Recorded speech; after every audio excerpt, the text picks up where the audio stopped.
আসসালামু আলাইকুম আরহামাতুল্লাহ। আশা করি আল্লাহর রহমতে সবাই ভালো আছেন। প্রিয় বন্ধুরা, বাথরুমে বা টয়লেটে গিয়ে যে ধরনের কাজ করা ইসলামে নিষিদ্ধ আছে, আর যে সকল কাজ করলে দুষ্টু জিন আপনার উপর ভর করতে পারে, সেই বিষয়গুলো সম্পর্কে আজকে আমরা জানব। বাথরুমে বা টয়লেটে গিয়ে যে ধরনের কাজ করা ইসলামে নিষেধ করেছে, আপনি যদি এই ধরনের কাজ করে থাকেন তাহলে আজ থেকে সতর্ক হয়ে যান, না হলে দুষ্ট জিন বা শয়তানেরা আপনার উপর আসর করতে পারে।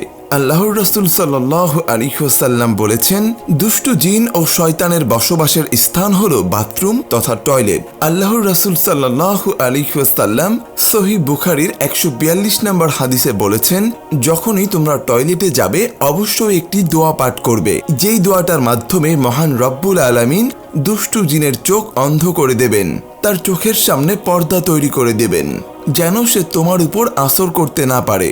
তিনি মানুষকে টয়লেটে যাওয়ার আগে দুষ্টু ও বদজিনের থেকে আল্লাহর কাছে আশ্রয় চাওয়ার তাগিদ দিয়েছেন। এই বিষয়ে ধারণা রাখা ভালো যে তিনি নিজেও এর উপর আমল করতেন। দোয়াটা হলো, মহান আল্লাহর নামে শুরু করছি।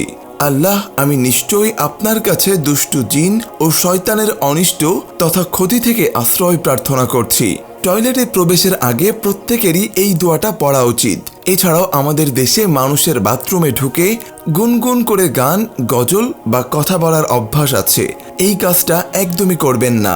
আপনার গোসল করার প্রয়োজন হলে আপনি সুন্নতি কায়দায় অর্থাৎ রাসূলুল্লাহ সাল্লাল্লাহু আলাইহি ওয়াসাল্লামের দেখানো নিয়ম অনুসারে গোসল করুন। বাথরুমে ঢোকার সময় অবশ্যই দোয়া পাঠ করুন। বের হওয়ার সময় আলহামদুলিল্লাহ বলে বের হয়ে আসুন। এছাড়াও যদি আপনি বাথরুমে ঢোকার সময় বা গোসল করার সময় দোয়া পড়তে ভুলে যান, তাহলে আউযু বিল্লাহি মিনাশ শাইতানির রাজিম অথবা বিসমিল্লাহির রহমানির রহিম পড়বেন। তবে মনে রাখবেন, এগুলো শব্দ করে পড়া যাবে না, মনে মনে পড়বেন, কারণ বাথরুমে ঢুকে দোয়া বা জিকির করার ব্যাপারে আল্লাহর রাসূলের নিষেধাজ্ঞা আছে। অর্থাৎ দোয়াটি মূলত পড়তে হবে বাথরুমে প্রবেশ করার ঠিক আগ মুহূর্তে। মনে রাখবেন, বাথরুমে প্রবেশ করার সময় যদি আপনি ডান পা দিয়ে প্রবেশ করেন তাহলে বদজিন আপনার উপর আসর করতে পারে। সবসময় বাথরুমে প্রবেশ করবেন বাম পা দিয়ে এবং এই দোয়াটি অবশ্যই পড়ে নেবেন। আল্লাহর রাসূল বলেছেন, দুর্গন্ধযুক্ত জায়গায় সবচেয়ে বেশি দুষ্টু জিন থাকে, তাই তোমরা যখনই এই দোয়াটি পাঠ করবে তখন খারাপ জিন থেকে আল্লাহর কাছে তোমাদের হেফাজতের জন্য দোয়া পড়বে। অর্থাৎ দোয়া পড়া মাত্র শয়তানের চোখগুলোকে আল্লাহ তাআলা অন্ধ করে দেন। শয়তান কোনোভাবেই এই দোয়া পাঠকারীকে বা তার অবয়বকে দেখতে পায় না। প্রিয় দর্শক, যে বাড়িতে গোসলখানা বা টয়লেট একসাথে থাকে, সেই টয়লেটে বা গোসলখানাতে কোনো আয়াত বা হাদিস নিয়ে প্রবেশ করা যাবে না। অনেকেই আছেন বিভিন্ন লকেট ব্যবহার করেন যেখানে আল্লাহ বা মোহাম্মদ নাম লেখা থাকে।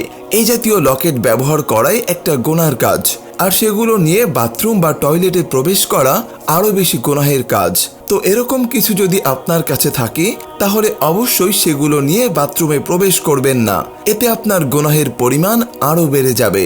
সবশেষে বলতে চাই, বাথরুমে গুরুত্বপূর্ণ একটি ভুল সবাই করে থাকেন, সেটা হলো বাথরুমের দরজা বন্ধ থাকায় অনেকে উলঙ্গ হয়ে গোসল করেন।